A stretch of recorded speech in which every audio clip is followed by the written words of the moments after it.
Shalom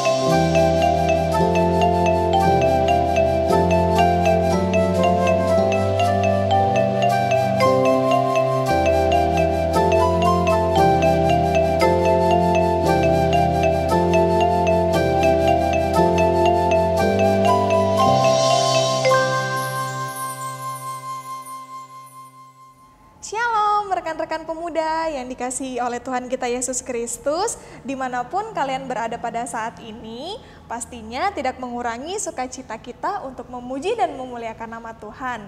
Pada saat ini dalam ibadah gerakan pemuda, kita bersyukur kepada Tuhan karena Tuhan sungguh baik dalam kehidupan kita. Saya mewakili pengurus Gerakan Pemuda GPIB Shalom berterima kasih kepada teman-teman yang telah meluangkan waktunya untuk bersama-sama kita beribadah. Untuk itu, mari kita menyiapkan hati dan pikiran kita kepada Tuhan, kita masuk dalam ibadah. Selamat beribadah. Rekan-rekan pemuda yang dikasihi oleh Tuhan kita Yesus Kristus, mari kita berdiri bersama-sama kita naikkan Mars Pelkat Gerakan Pemuda.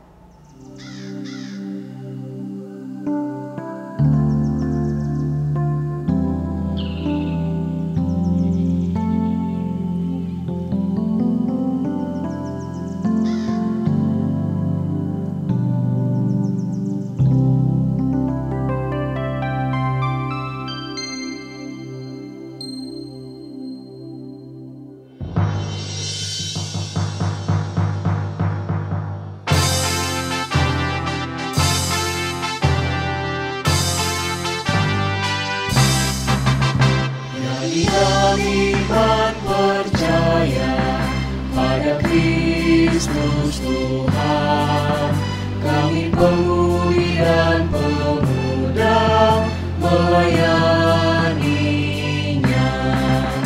Pada gereja dan masyarakat, kami hadir di dalamnya. Dalam kasih setia Tuhan sempurnalah. Persoalan dan tantangan teratasilah oleh hikmat dari Tuhan. Kami siap mewujudkan sosok yang benar. Itu beban serta tanggung jawab pemudi dan pemuda. Rekan-rekan pemuda, selamat datang dan selamat beribadah di dalam ibadah gerakan pemuda ini. Kiranya ibadah ini menjadikan masa muda kita kuat dan perkasa seperti pada burung Raja Wali. Pemberita firman pada ibadah saat ini akan disampaikan oleh Penatua Bapak John Indun. Rekan-rekan pemuda yang dikasihi oleh Tuhan kita Yesus Kristus, sambil kita mempersiapkan hati dan pikiran kita untuk beribadah kepada Tuhan, untuk masuk dalam ajakan beribadah, mari kita angkat satu pujian dari Kidung Jemaat nomor 353, Sungguh Lembut Tuhan Yesus.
Saudara-saudara, mari menghadap Tuhan dan memuji namanya karena kasih setianya besar atas kita. kita menghadap Tuhan sambil menyanyi dari Gita Bakti nomor 215 baitnya yang pertama, Ku ingin selalu dekat padamu.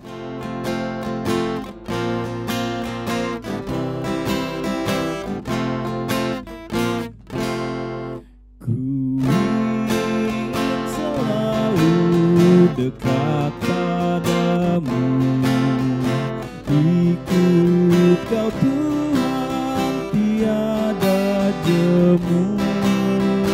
Bila kau pimpin kehidupanku, takkan ku ragu, tetap langkahku. Oh Juru Selamat, pegang tanganku, bimbinganmu yang aku perlu. Beri pertolongan kuat kuasa-Mu. Oh Tuhan Yesus, pegang tanganku. Mari kita berdoa. Ya Tuhan Allah Bapa kami dalam kerajaan surga, pada malam hari ini kami selaku gerakan pemuda di tengah-tengah kehidupan berjemaat kami ya Allah akan beribadah. Ibadah kami kiranya boleh jadi dalam nama Bapa, Anak dan Roh Kudus. Amin. Kita akan memuji Tuhan bersama-sama dari Kidung Gita Bakti nomor 215 baitnya yang kedua.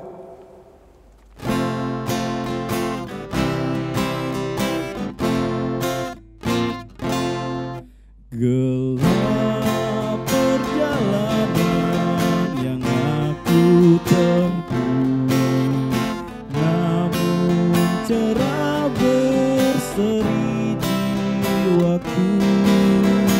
Susah kecewa di dunia fana, damai menanti di sorga baka. Oh Juru Selamat, pegang tanganku, bimbinganmu yang aku perlu. Beri pertolongan kuat kuasa-Mu. Oh Tuhan Yesus, pegang tanganku.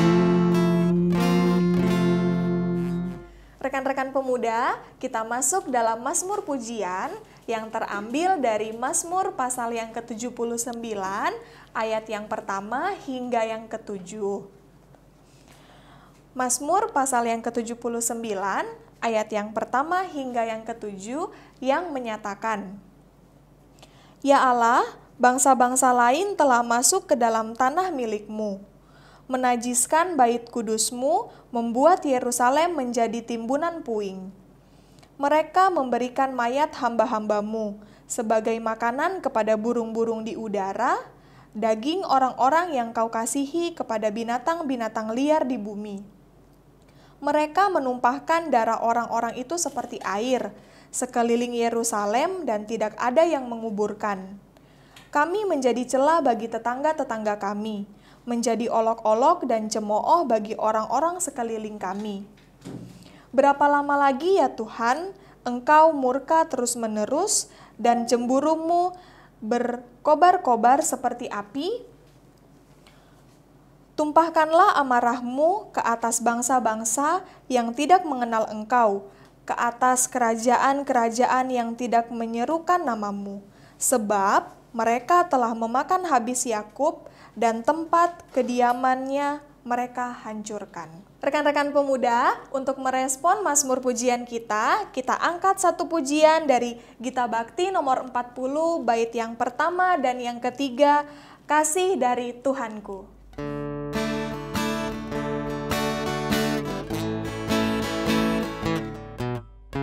Kasih dari Tuhanku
Kita akan masuk dalam pemberitaan firman Tuhan. Mari kita berdoa, mohon pimpinan Roh Kudus. Kita berdoa. Ya Tuhan Allah Bapa kami dalam kerajaan surga, pada malam hari ini ya Allah, dalam ibadah kami rindu dan ingin mendengarkan suara Tuhan. Oleh sebab itu ya Allah, berfirmanlah bagi kami sekalian. Ajarilah kami agar kami mengerti dengan firman-Mu Tuhan. Berikan kami kekuatan untuk melakukannya dalam kehidupan kami tiap-tiap hari. Kami mohon kuat kuasa Roh Kudus dalam berita firman Tuhan pada malam hari ini. Dalam nama Tuhan Yesus, firman yang hidup, kami berdoa kepada-Mu Bapa di surga. Amin. Mari rekan-rekan pemuda sekalian, kita bangkit berdiri untuk mendengarkan firman Tuhan yang akan dibacakan dari Alkitab Kisah Para Rasul 19 ayatnya yang ke-30 hingga ayatnya yang ke-40 yang mengatakan, Paulus mau pergi ke tengah-tengah rakyat itu, tetapi murid-muridnya tidak mengizinkannya. Bahkan beberapa pembesar yang berasal dari Asia yang bersahabat dengan Paulus mengirim peringatan kepadanya supaya ia jangan masuk ke gedung kesenian itu. Sementara itu, orang yang berkumpul di dalam gedung itu berteriak-teriak, yang seorang mengatakan ini dan yang lain mengatakan itu, sebab kumpulan itu kacau balau dan kebanyakan dari mereka tidak tahu untuk apa mereka berkumpul. Lalu seorang bernama Alexander didorong ke depan oleh orang-orang Yahudi. Ia mendapat keterangan dari orang banyak tentang apa yang terjadi. Segera ia memberi isyarat dengan tangannya dan mau memberi penjelasan sebagai pembelaan di depan rakyat itu. Tetapi ketika mereka tahu bahwa ia adalah orang Yahudi, berteriaklah mereka bersama-sama kira-kira 2 jam lamanya. Besarlah Artemis, dewi orang Efesus. Akan tetapi panitera kota memenangkan orang banyak itu dan berkata, Hai orang Efesus, siapakah di dunia ini yang tidak tahu bahwa kota Efesuslah yang memelihara baik kuil Dewi Artemis yang maha besar maupun patungnya yang turun dari langit? Hal itu tidak dapat dibantah, karena itu hendaklah kamu tenang dan janganlah terburu-buru bertindak. Sebab kamu telah membawa orang-orang ini ke sini, walaupun mereka tidak merampok kuil Dewi kita dan tidak menghujat namanya. Jadi jika Demetrius dan tukang-tukangnya ada pengaduannya terhadap seseorang, bukankah ada sidang-sidang pengadilan dan ada gubernur? Jadi hendaklah kedua belah pihak mengajukan dakwaannya ke situ.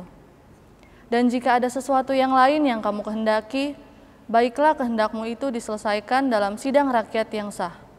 Sebab kita berada dalam bahaya akan dituduh bahwa kita menimbulkan huru-hara pada hari ini, karena tidak ada alasan yang dapat kita kemukakan untuk membenarkan kumpulan yang kacau balau ini. Dan dengan kata-kata itu ia membubarkan kumpulan rakyat itu. Demikianlah pembacaan firman Tuhan. Berbahagialah setiap orang yang mendengarkan firman Tuhan dan melakukannya di tiap-tiap kehidupannya. Haleluya. Haleluya, haleluya, haleluya.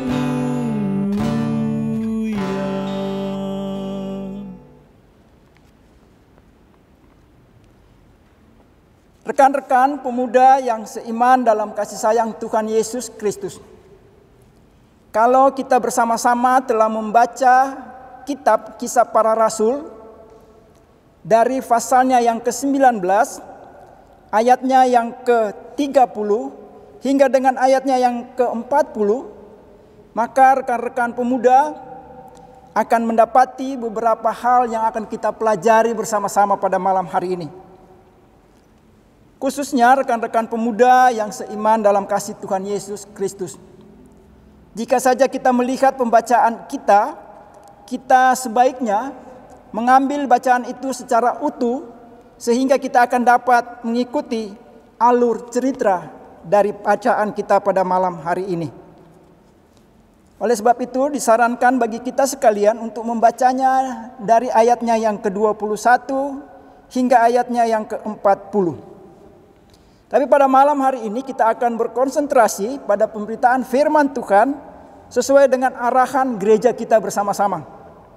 Tapi kita mau mengambil dari ayatnya yang ke-30 hingga ayatnya yang ke-40 yang bercerita sesungguhnya tentang sebuah peristiwa yang terjadi di kota Efesus.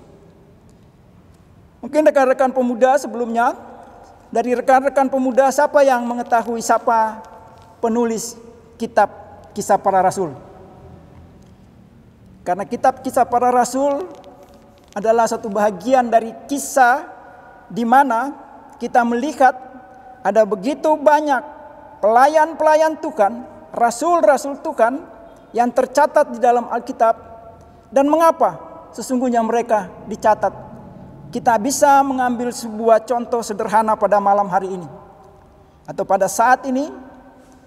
Mengapa cerita tentang huru-hara di Efesus dimasukkan dalam sebuah cerita atau sebuah kisah yang pernah terjadi, dimasukkan dalam kitab atau Alkitab ini.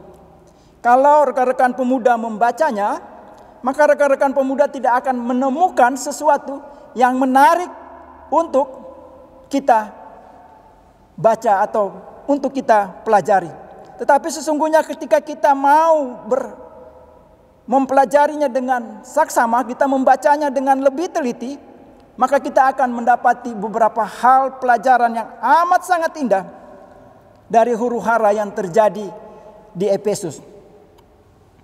Nah, rekan-rekan pemuda yang seiman dalam kasih Tuhan Yesus Kristus, kalau kita melihat bersama-sama, Paulus sudah cukup lama melakukan pelayanan di Efesus. Sehingga sekarang gereja di Efesus cukup mapan ketika itu.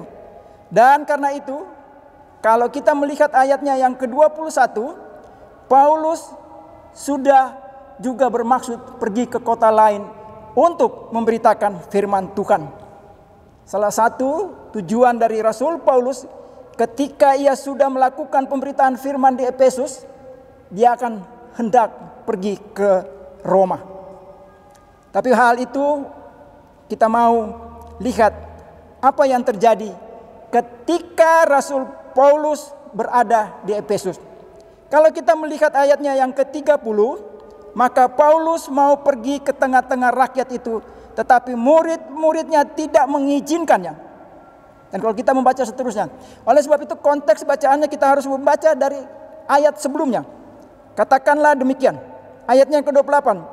Mendengar itu meluaplah amarah, lalu mereka berteriak-teriak katanya, besarlah Artemis, dewi orang Efesus. Apa sesungguhnya yang terjadi dalam huru-hara tersebut? Huru-hara tersebut terjadi dikarenakan Rasul Paulus mengajarkan kepada umat saat itu yang berada di Efesus untuk tidak menyembah berhala. Siapa rekan-rekan pemuda yang mengetahui apa itu Artemis? Artemis adalah sebuah patung yang diyakini oleh orang-orang di Efesus turun atau jatuh dari langit. Sehingga mereka membuat sesuatu yang bisa menjadikan Artemis untuk dijadikan sesembahan mereka atau tempat di mana mereka memuja dewa tersebut atau dewi tersebut. Dewi ini adalah sebuah dewi di mana mereka yakin dan percaya, mereka sembah pada saat itu. Dan ketika Rasul Paulus datang dan memberitakan Injil, sesungguhnya bahwa tidak ada Tuhan atau Allah-Allah lain selain Tuhan dalam Yesus Kristus yang pernah datang. Nah, rekan-rekan pemuda yang kekasih dalam Tuhan Yesus Kristus, kalau kita melihat ada banyak pelajaran di sekitar kita, termasuk kisah yang terjadi kurang lebih 1940 tahun yang lalu di kota Efesus, kita bisa melihat bahwa orang-orang menyembah sesuatu yang dibuat oleh tangan mereka sendiri. Sementara kekristenan tidak mengizinkan kita menyembah Allah-Allah lain selain Allah Tuhan kita dalam Yesus Kristus. Nah, oleh sebab itu rekan-rekan pemuda yang kekasih dalam Tuhan Yesus Kristus, ketika ada ajaran baru masuk di dalam satu lingkungan kehidupan, ada saja orang-orang di mana mereka merasa tidak nyaman dan mereka merasa tidak untuk kita dengarkan apa yang datangnya baru itu. Tapi sesungguhnya yang baru yang diajarkan oleh Rasul Paulus adalah ajaran Yesus Kristus yang sesungguhnya, yang seharusnya menjadi pedoman dalam kehidupan setiap orang atau anak manusia di tengah-tengah kehidupan ini. Ada seorang yang bernama Demetrius. Dia seorang ahli pembuat patung-patung perak. Dia berhasil ketika melakukan atau membuat patung-patung perak, sehingga pada masa itu patung-patung perak itu banyak sekali mendapat perhatian untuk menjadi souvenir, untuk menjadi sesembahan. Bahkan ada beberapa yang membelinya untuk dijadikan Tuhan mereka di tiap-tiap rumah mereka.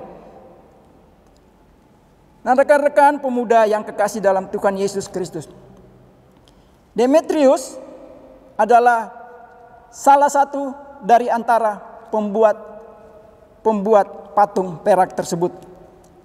Kalau kita melihat penyebab daripada huru-hara ini adalah ketika kita mendapati sesuatu yang tidak berkenan, kemudian kita melakukan sesuatu yang juga mempengaruhi orang lain, untuk orang lain datang bersama-sama menyatakan sikap dalam kehidupan mereka.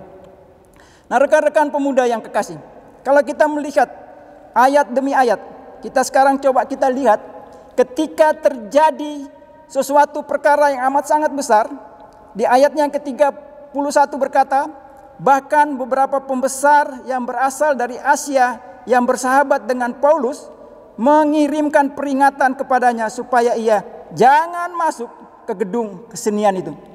Karena pada saat terjadinya huru-hara, ada begitu banyak orang-orang yang pergi ke sebuah gedung, pada saat itu disebut gedung kesenian. Di sana mereka berteriak-teriak dengan tidak menentu. Bahkan mereka mengatakan sesuatu yang mereka sendiri kadang tidak mengerti apa yang mereka sedang teriakan. Bahkan mereka tidak mengerti apa yang sedang mereka perjuangkan sesungguhnya. Tetapi kita bisa melihat, sementara orang banyak berkumpul di dalam gedung itu, mereka berteriak, seorang mengatakan ini dan yang lain mengatakan yang itu. Sebab kumpulan itu kacau balau dan kebanyakan dari mereka tidak tahu untuk apa mereka berkumpul.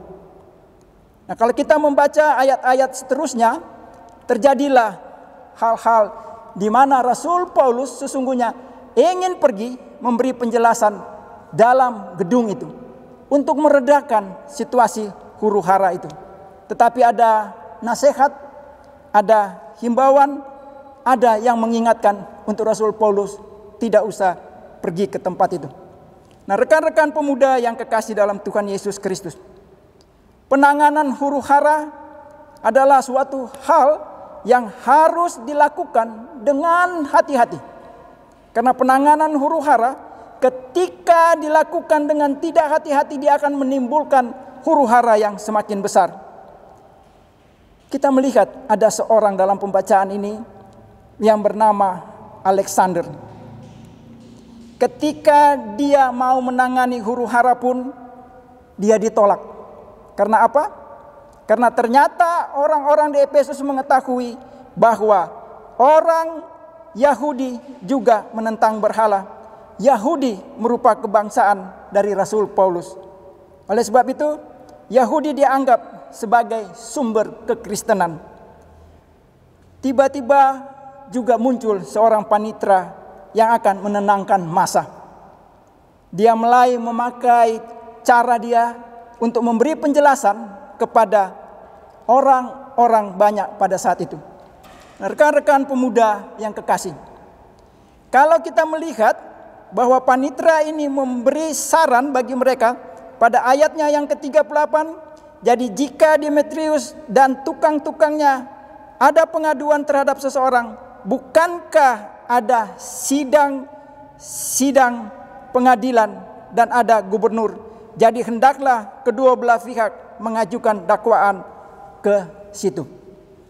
Nah, kita mau melihat ketika terjadi huru-hara, ada yang mulai mencoba untuk menenangkan huru-hara tersebut. Nah, rekan-rekan pemuda, apa yang kita dapati dari pelajaran kita pada malam hari ini? Atau apa yang kita dapati dari pelajaran kita atau perenungan kita, pembacaan Alkitab kita pada malam atau pada saat ini? Yang pertama, rekan-rekan pemuda, Demetrius mempunyai suatu kelebihan.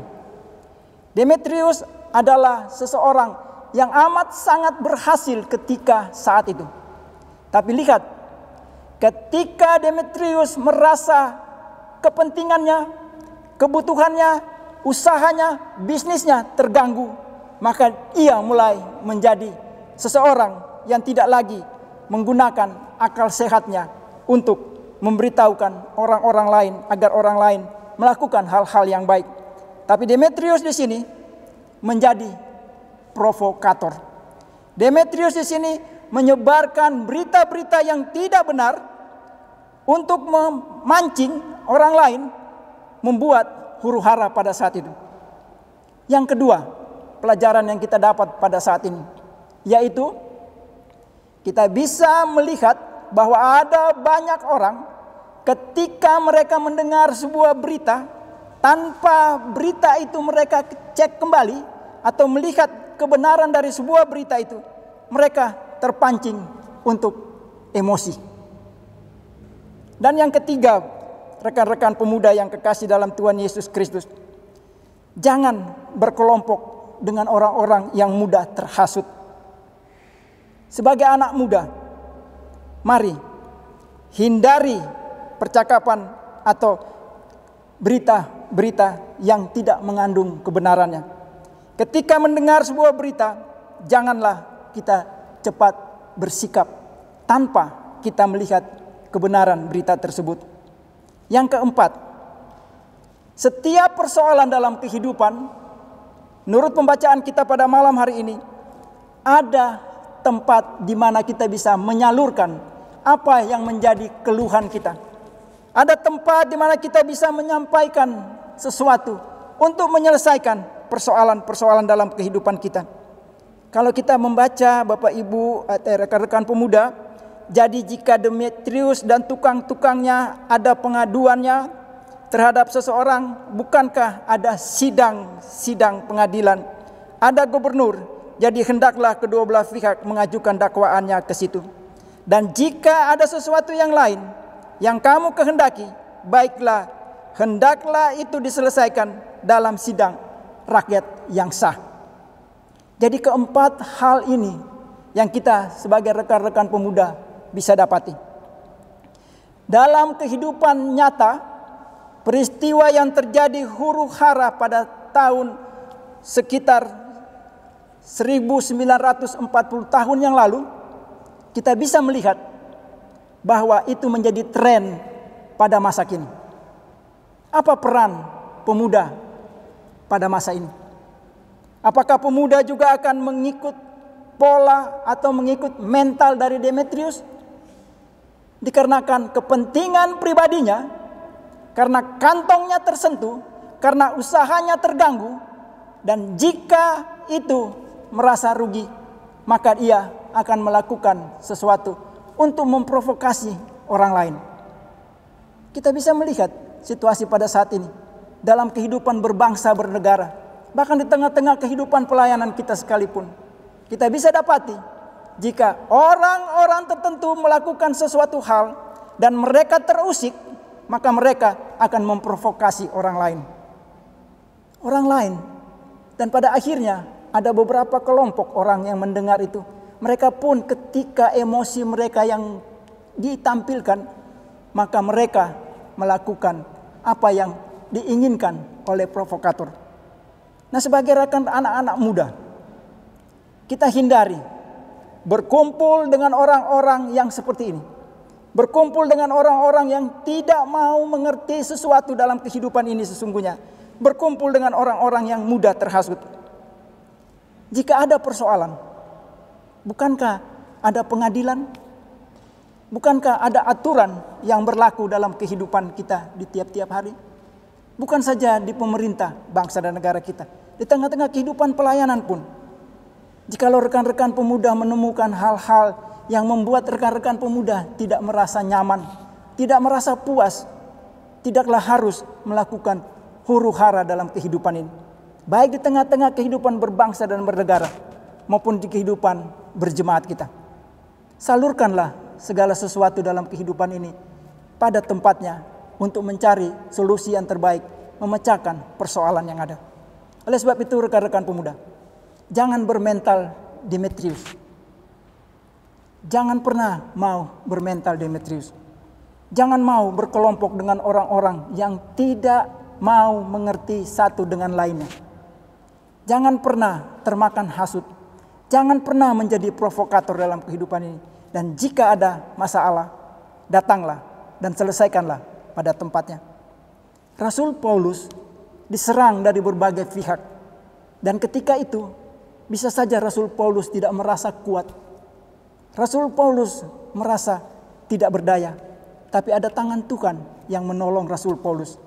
Sehingga kalau rekan-rekan pemuda membaca kisah ini, akhirnya mereka membubarkan diri seorang demi seorang sendiri. Tanpa harus digerakkan atau tanpa harus turun tangan aparat atau yang disebut pada saat itu serdadu-serdadu dari Roma. Oleh sebab itu Tuhan memakai berbagai cara. Rekan-rekan pemuda sekalipun dalam kehidupan kita pada masa ini, rekan-rekan pemuda pasti banyak serangan-serangan dalam kehidupan rekan-rekan pemuda. Baik sebagai seorang pemuda, baik sebagai seorang pemudi. Tapi jika hidupmu ada di dalam tangan Tuhan dan melakukan apa yang benar di depan mata Tuhan, Tuhan pasti menolong. Tuhan pasti menolong. Tuhan pasti memberikan solusi yang terbaik. Maukah kita demikian? Oleh sebab itu, hiduplah bersama Tuhan. Lakukanlah semua yang baik menurut ajaran kekristenan. Lakukanlah semua hal-hal yang baik dan menyenangkan hati Tuhan. Hindari hal-hal yang membuat Tuhan dan sesama tidak senang terhadap kita. Dengan demikian, Tuhan akan memberkati masa muda kita. Dan Tuhan pasti memberkati rekan-rekan pemuda dan pemudi dalam hidup ini. Tuhan memberkati kita sekalian. Amin. Rekan-rekan pemuda, kita masuk dalam saat teduh.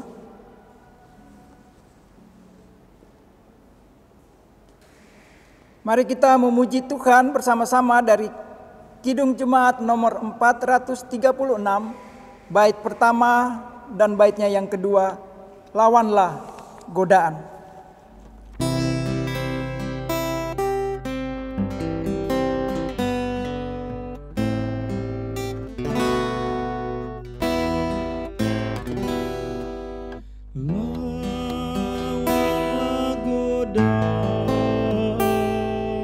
Selalu bertekun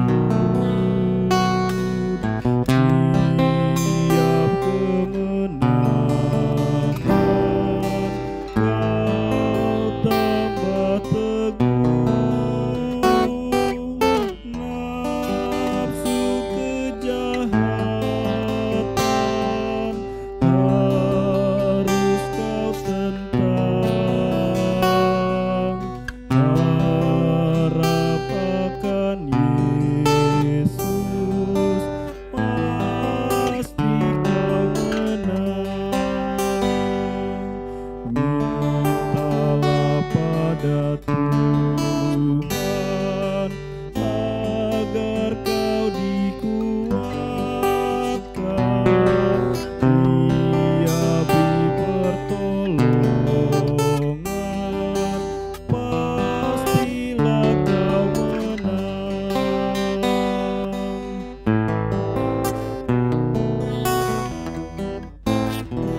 Rekan-rekan pemuda, kita akan mendengarkan puji-pujian dari Basic.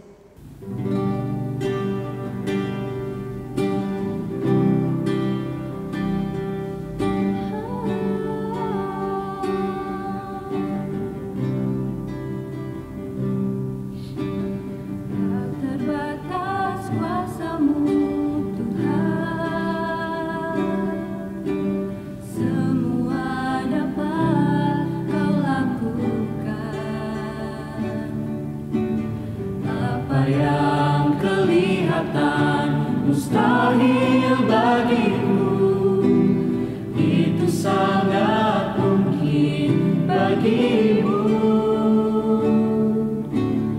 Tak terbatas kuasa-Mu Tuhan, semua dapat Kau lakukan.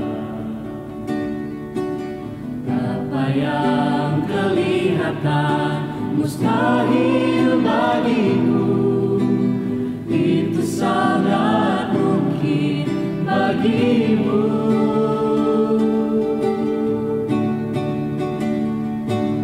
Di saat ku tak berdaya, kuasa-Mu yang sempurna. Ketika ku berdoa, mujizat itu nyata, bukan karena kekuatan, namun Roh-Mu ya Tuhan. Ketika ku percaya, mujizat itu nyata.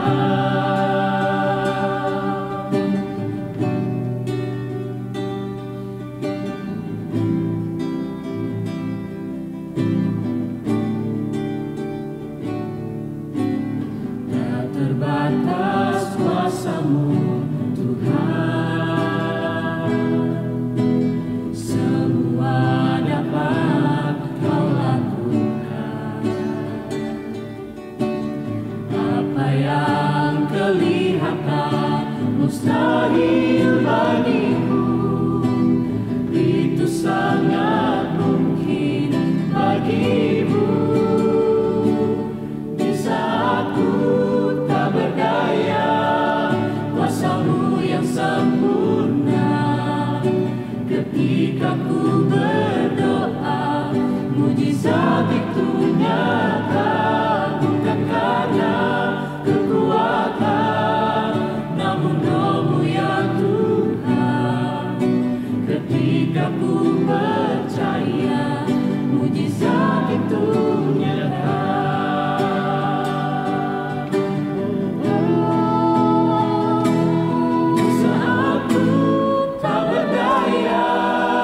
Kuasa-Mu yang sempurna. Ketika ku berdoa, mujizat itu nyata, bukan karena kekuatan, namun Roh-Mu ya Tuhan. Ketika ku percaya, mujizat itu nyata. Ketika ku percaya, ketika ku berdoa, ketika ku percaya, mujizat itu nyata.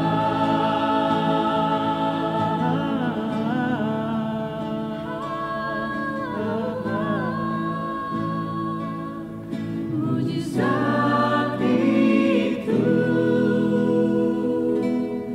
nyata.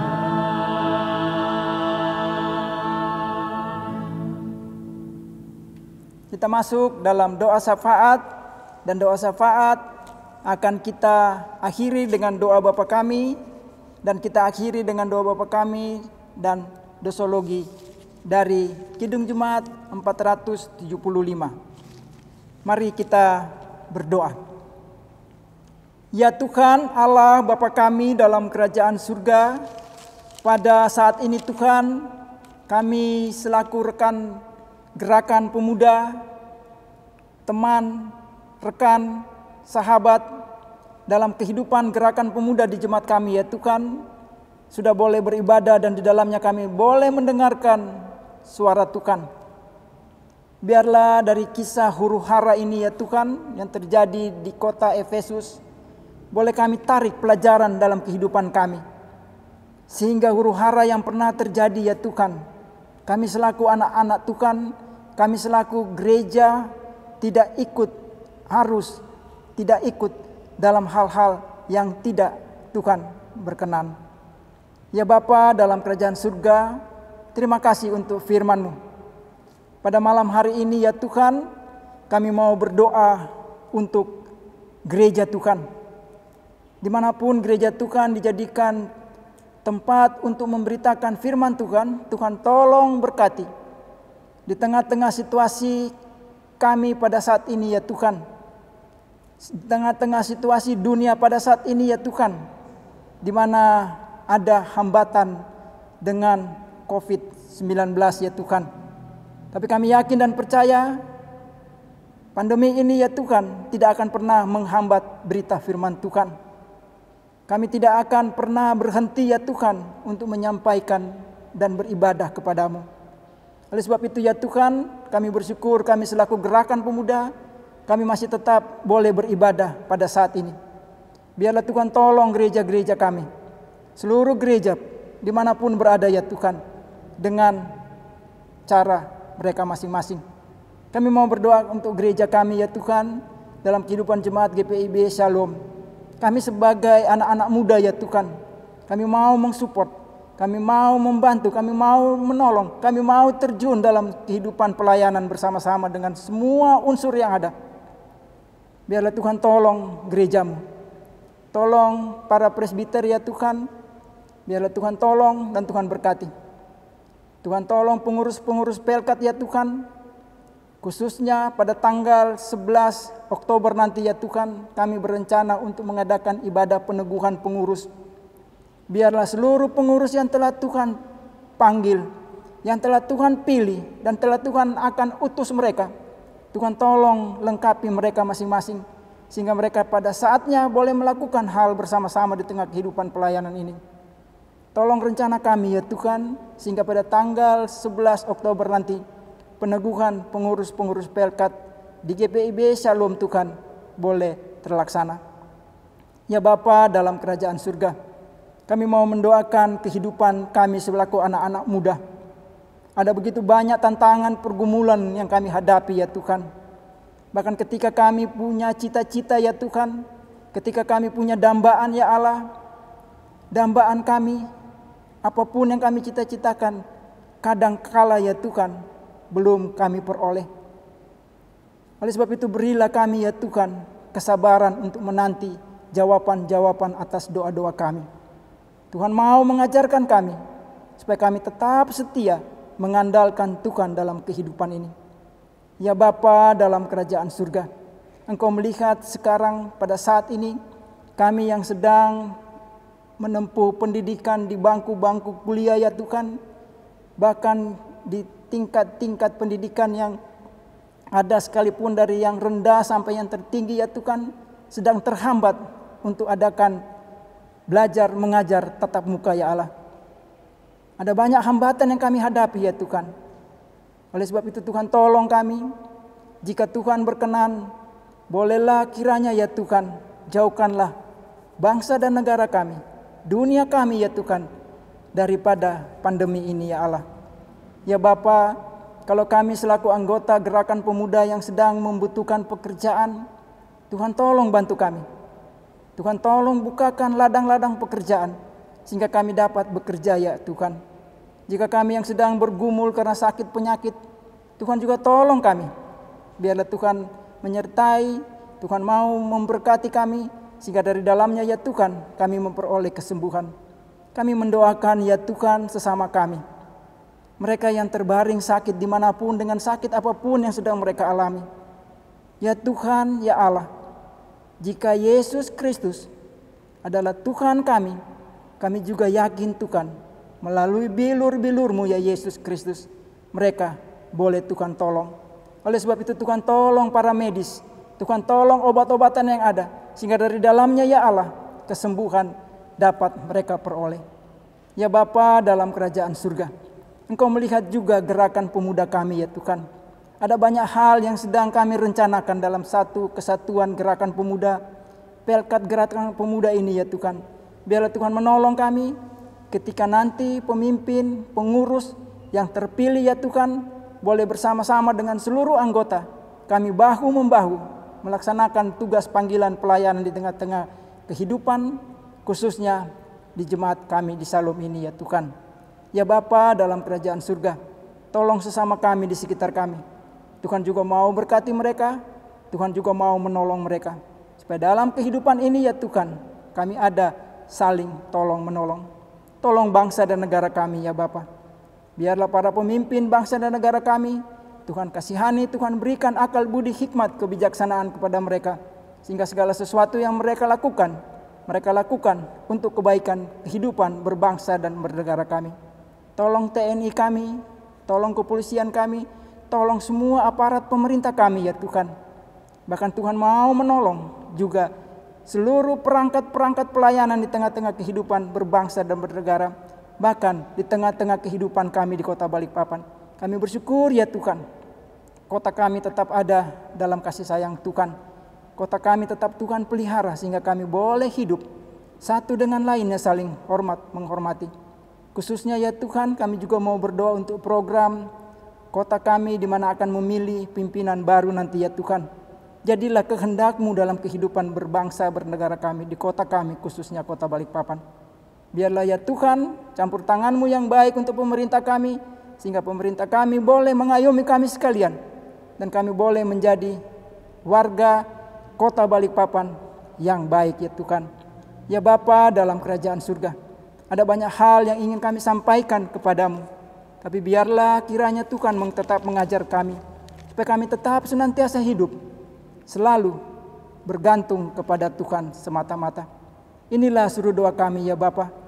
Kami berdoa kepadamu Bapa di surga, dalam nama Tuhan kami Yesus Kristus, Tuhan yang telah mengajar kami berdoa. Bapa kami yang di surga, dikuduskanlah nama-Mu, datanglah kerajaan-Mu, jadilah kehendak-Mu di bumi seperti di surga. Berilah kami pada hari ini makanan kami yang secukupnya, dan ampunilah kami akan kesalahan kami, seperti kami juga telah mengampuni orang yang bersalah kepada kami. Dan janganlah membawa kami ke dalam pencobaan, tetapi lepaskanlah kami daripada yang jahat.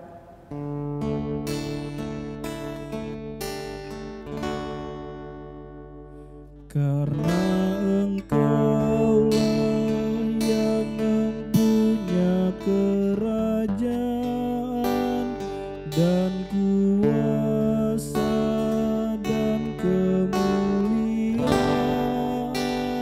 sampai selama-lamanya. Amin.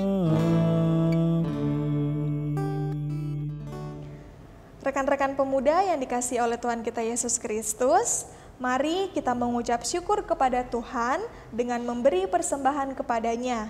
Dengarlah nas Alkitab dalam Mazmur pasal yang ke-96 ayat yang ke-8 yang menyatakan, "Berilah kepada Tuhan kemuliaan namanya, bawalah persembahan dan masuklah ke pelatarannya."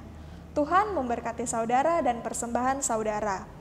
Sambil kita mengumpulkan persembahan kita kepada Tuhan, kita angkat satu pujian dari Kidung Jemaat nomor 467, bait yang pertama hingga yang kedua, "Tuhanku bila hati kawanku."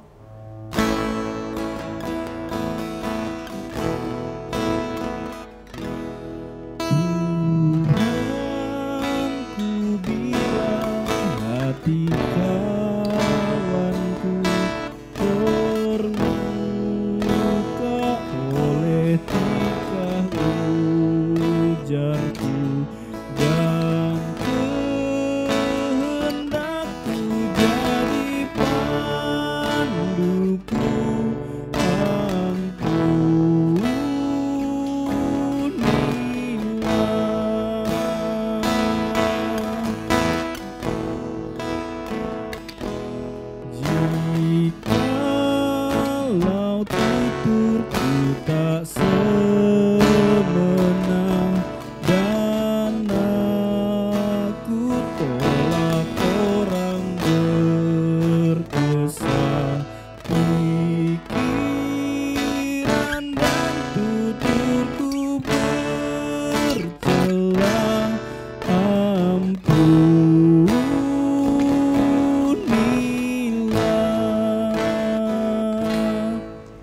Rekan-rekan pemuda, mari kita bawa persembahan kita di dalam doa, kita berdoa.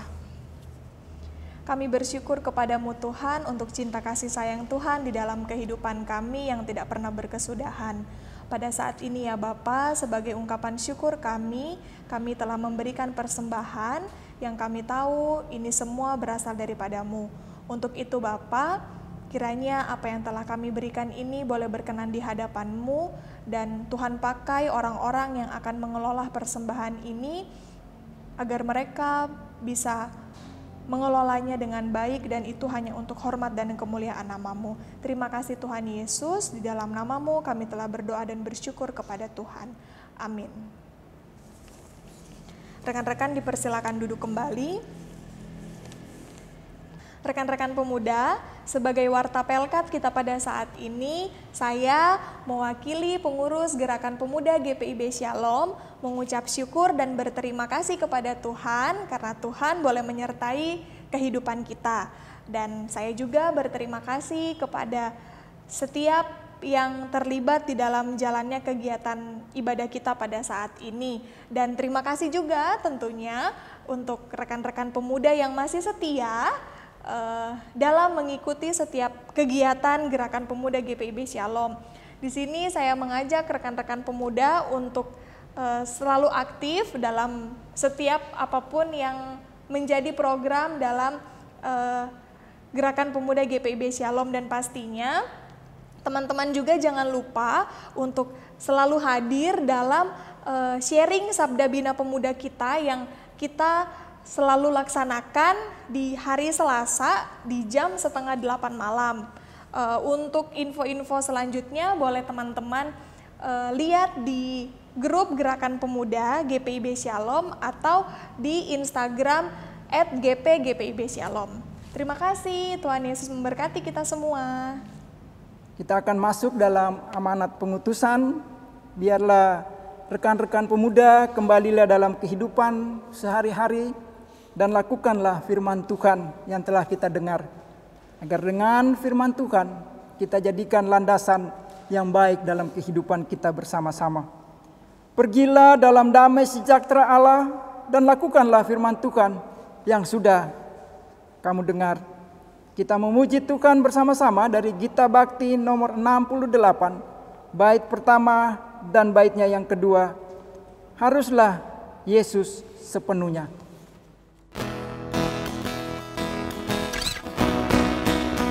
Haruslah Yesus sepenuhnya hidup di dalam diriku,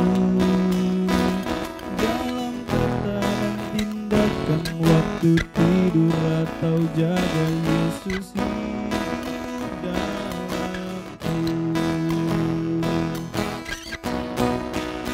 Ku harus hidup sepenuhnya di dalam Yesus Tuhanku, dalam kasih kebenaran, pengampunan, kekudusan, dalam Yesus hidupku. Mari kita mengakhiri ibadah ini dengan berdoa dan memohon berkat Tuhan. Ya Tuhan Allah Bapa kami dalam kerajaan surga, kami bersyukur kami telah boleh beribadah ya Tuhan. Biarlah dalam ibadah kami ini ya Tuhan, ada berkat Tuhan yang kami peroleh dalam kehidupan kami. Terima kasih untuk penyertaan Tuhan dalam ibadah kami. Tolong kami selanjutnya ya Tuhan, dalam kehidupan kami, di sepanjang masa hidup kami, di sepanjang masa muda kami ya Tuhan, agar kami tetap menjadi anak-anak muda yang takut akan Tuhan, yang mengandalkan Tuhan, sehingga dalam kehidupan ini Tuhan, kami tetap diberkati oleh Tuhan. Biarlah berkat dari Allah Bapa, pengasihan dari Tuhan kami Yesus Kristus, dengan pimpinan Roh Kudus menyertai Gerakan Pemuda GPIB Shalom hari ini sampai selama-lamanya. Amin. Kita memuji Tuhan dari Kidung Jemaat nomor 478A. Amin, amin, amin.